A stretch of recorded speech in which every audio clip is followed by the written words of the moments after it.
Welcome back. You're listening to Get Real with Bob and Stacey here on the Money Matters Radio Network. I'm joined in studio today by two special guests, Dan O'Connell of Lair Realty out in Draycott. Welcome to the show, Dan. Oh, thank you.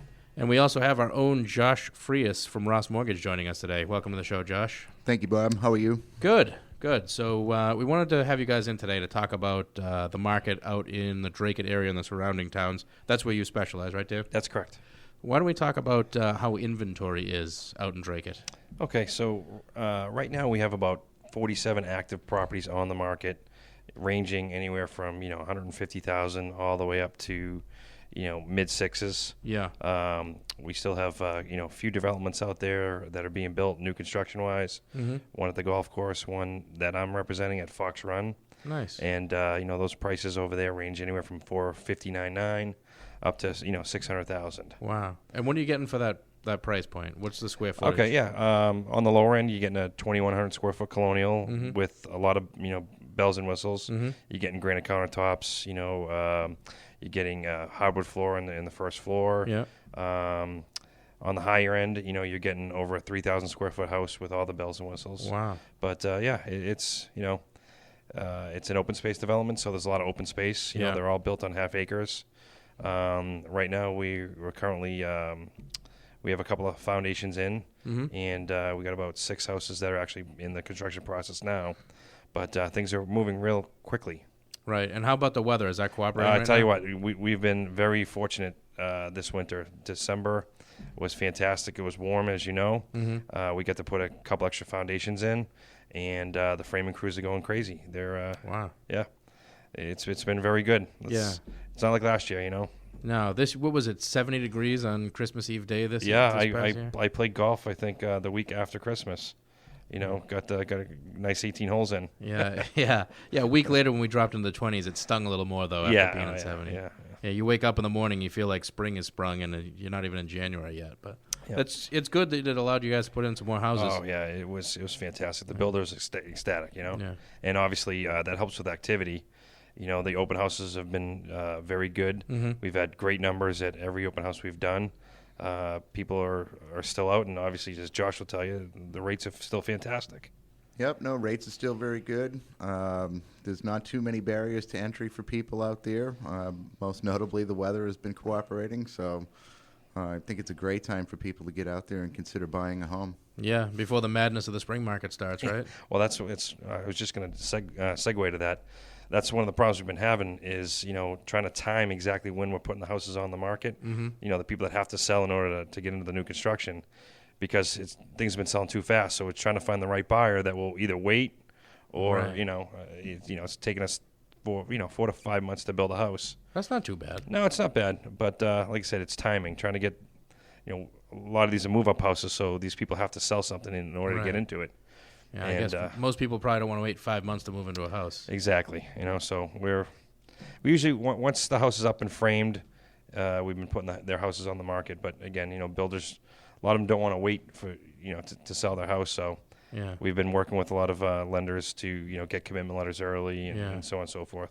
Yeah. Yeah, Just to make sure they can afford it. Yeah. I've seen a real uptick in that this year, especially where I'm being approached by sellers who want to try to run their numbers on what they can afford after they sell their existing residence. That Mhm. way they go out there somewhat armed and dangerous to be able to act if they in fact find a home that they're very interested in. Right. Not necessarily new construction, just in general. you mean? Sure. Yeah. It is a move-up situation Mhm. most of the time. Every here and there you also find folks who might be looking to downsize as well. Right. So they want to know what their options are financing-wise along those lines too. Right.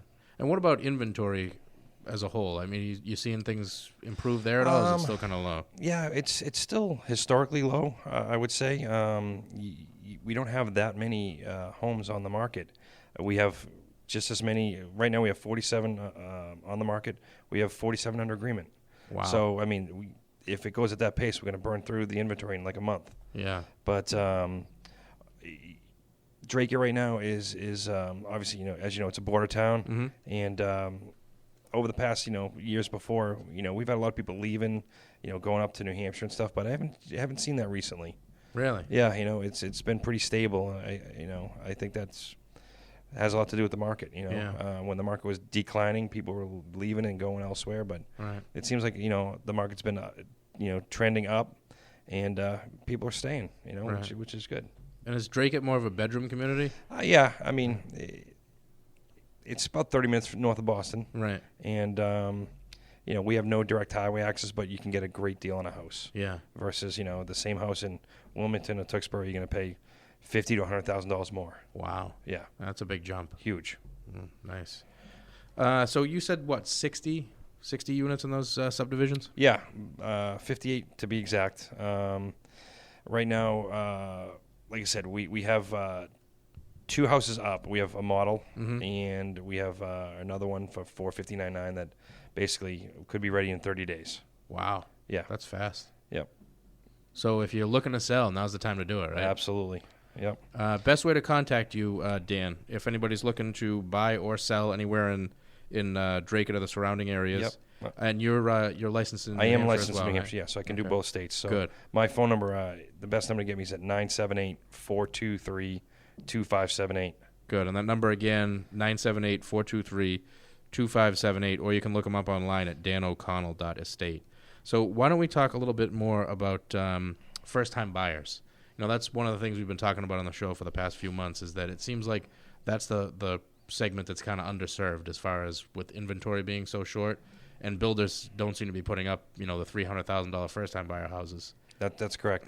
And actually, a lot of those first-time buyers used to go more towards a condo or a townhouse. Yeah. But lately, I've been running into a lot of first-time home buyers that they just want a house. They don't even want to look at a condo. Right. So luckily, I do a lot of bank, foreclosures, and we get a lot of inventory from the banks, and so we've been working with first-time home buyers on that type of house. Right. What do you get for the money in Drake for a first-time buyer? First-time buyer, I mean, it's going to be right between the 250, 300 range. You're going to get, whether it's a cape, ranch, or split-level home. In fact, I just listed one yesterday. It was a completely renovated raised ranch for $319, and it went under agreement actually this morning before the show. Really? Yeah, so it just goes to show you how quickly inventory is going. Nice.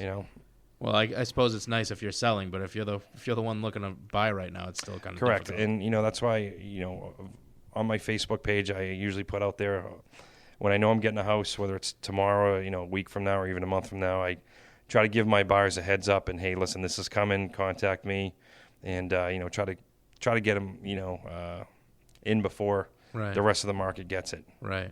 Yeah, If because a possible. lot of them you see them in a lot of towns selling within a couple of days. Yeah, of I mean, going on the market a lot of times it's actually, hey, we're pre-selling these things before they even come on the now. market. Wow. Sellers are happy, buyers are happy, but it happens. Right. Well, I suppose that's good. I mean, for how many years did we see it going the other way, where there were 100+ units for sale in these towns, and they just went nowhere? I mean, what was the average marketing time a few years ago? It had to be. Oh, yeah, it was upwards of over 120 days. Yeah. Maybe even past 150. Yeah. Today we're probably right between 45 to 60 in that range. Right.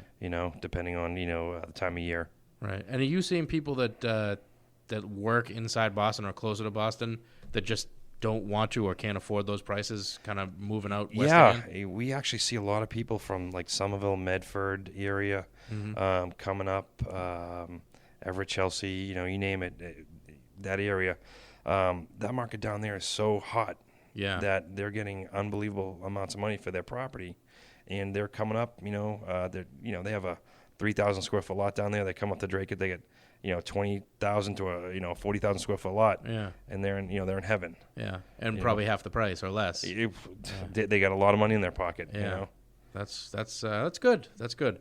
So why don't we talk about what you think's going to happen this year? I know it's kind of putting you on the spot. No, it's it's gonna okay. Be a crazy year with all the Yeah. political stuff happening, but what do you think's going to happen? I tell you, obviously, this past December versus last December, were both very busy for me, and I think this year, right now, the activity I saw in January so far has been tremendous. Yeah. I think we're going to continue to have a great year this year. I really don't see anything on the horizon that really worries me. Inventory's still low, and rates are fantastic. Right.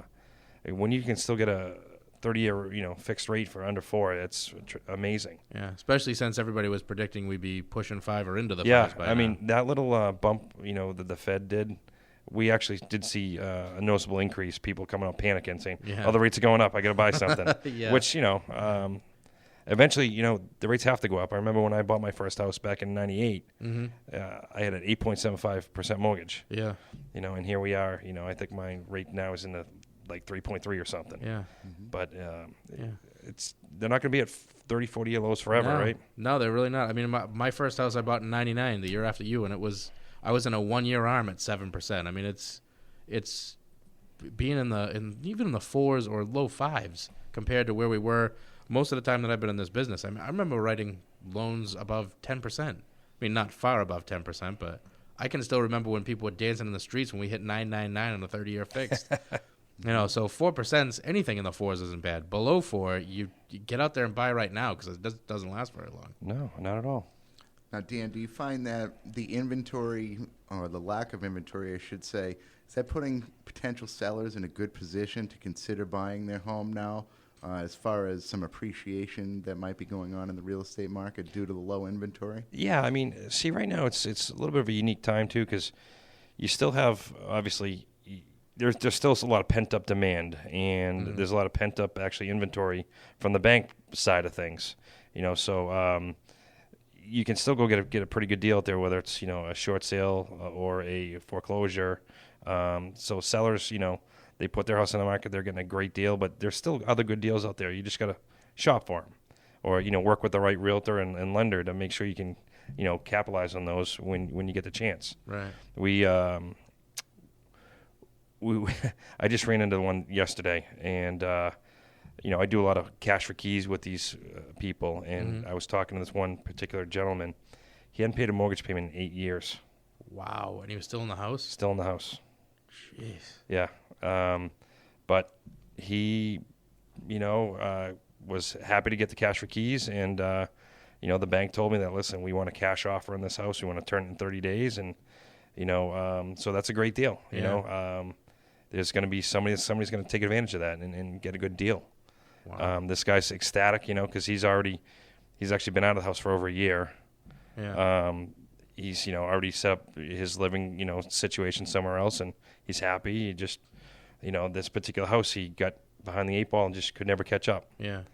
But he's back on his feet now, and he's going to get a little money, and Everybody wins. everybody wins. Yeah, it's a win-win, and the neighborhood's going to win because now somebody will come and buy that house and start cutting the grass again. Yeah. That's a win for everybody, especially the neighborhood. But that was the longest ever. 8 years. I was shocked. Yeah. I'm surprised that they let it go that long.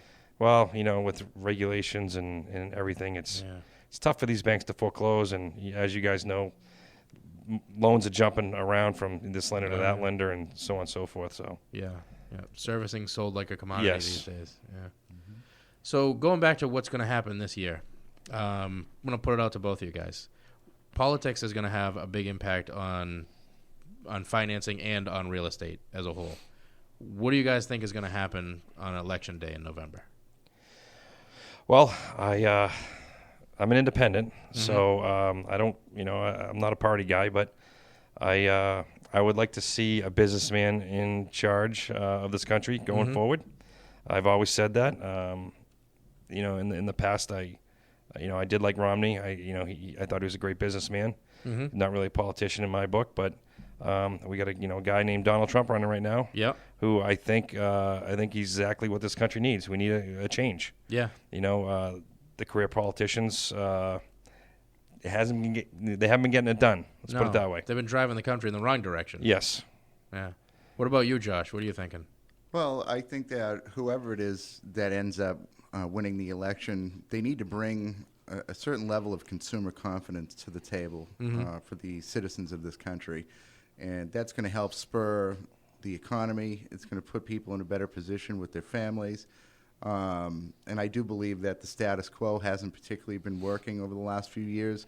And the American people are fed up, and they're ready to see someone step in who's going to take charge and get things done so that we can get back on the right path. And let's certainly hope that the businessman in the election is the guy who takes it home. Yeah, I think we're all agreed here.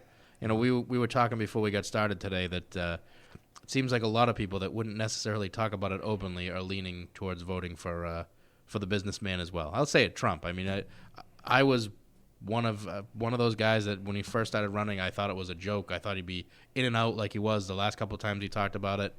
And then I thought, what does he have to really offer? Because you think Donald Trump, you think about The Apprentice and his on-air personality. But at the end of the day, that on-air personality isn't what built the business he's built. Mm-hmm. You know, everybody's saying, well, what are we going to do when it comes to, Donald Trump having to negotiate with China over something? Is he going to start a world war? You don't get to where he's gotten to if you aren't good at negotiating. I mean, he's a shrewd negotiator. You know, you got to kind of separate the Donald Trump TV star from Donald Trump, the guy who's built something. Let's face it. Every reality TV show that you see, yeah, it's scripted, not, right? Exactly. When I see these HGTV shows, flipping properties and everything else, yeah, they're only showing you the good stuff. And, yeah. Then let's face it, it's not it's not real life. No, it really isn't. It's really television. not. Nothing more, nothing less. Yeah, exactly. Yeah. It's funny when I get people that always call me up and stuff, and I just watched the show and I want to do this now, and it's like, oh, you just have no idea. Yeah, it's not going to cost you to the $20,000 they made it look like it was going to cost. Yeah, I know. Yeah, but to get back to what we're talking about, Trump. Yeah, I think that it's a change that's needed. Yeah. I think that a guy like him gets into office. I think it's going to help a lot of things, and I think hopefully our momentum we've gained this year, the past year with the real estate markets will continue. Yeah. Yeah, I think like Josh was saying and what you're saying too, if you restore confidence in the way the country's run, everything's going to turn around. I mean, we're already kind of doing a little bit better, but I think with Trump in and with all the people he'd appoint to key jobs in the government, I think he could change the course of the country. And yeah, I don't think it would take him 4 years. I think he could do it in 2 or less. Listen, he's not taking any money, no. Right? He's not being influenced by these big corporations. Yeah. Let's face it. He's going to put people in there that hopefully will do the right thing. Right. Which is what should have been happening all along. Let's face it. That's right. That's right. So we're just about out of time. So I want to let anybody that's listening know, if you're looking to buy or sell, you're looking for a great real estate agent, give Dan O'Connell a call, 978-423-2578. Again, it's 978-423-2578. Josh and Dan, thanks for joining me on the show today. Thank you, Bob. Thank you. Stay tuned. We've got more coming up after this commercial break.